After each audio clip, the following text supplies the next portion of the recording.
Hello বন্ধুরা, আজকে আমি চাউমিন বানাতে যাচ্ছি। আমি, আমার বৌদি ভাই, আমার দিদি আর আমার বড় মা চাউমিন বানাতে যাচ্ছি। দেখো কেমন চাউমিন বানাতে হয়, তোমরাও ঘরে ট্রাই করবে। আর খুব হেলদি খাবার ওটা, খুব হেভি খেতে। আর তোমরাও কি খেয়েছো কোনো দিন?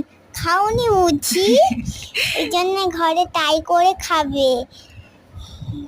তোমার কেমন খেতে লাগছে বলো? আমার হেভি খেতে লাগছে। এবার থেকে বাড়িতে খাবে না দোকানে কিনে খাবে? বাড়িতে। বাড়িতে তৈরি করে খাবে? হ্যাঁ হ্যাঁ। হ্যাঁ, আমার বৌদি ভাই খুব ভালো রান্না করে, খুব সুন্দর সুন্দর রান্না করে। আর বাইরে খাবো না, ঘরেই খাবো। হ্যাঁ, ওই জন্য খুব আমার বৌদি ভাইকে ভালোবাসি। উই বাবা, কেমন খাচ্ছ দেখো তুমি। গো গো আস্তে খাও না তো গলায় লেগে যাবে। কিছু লাগবে না, খুব টেস্টি।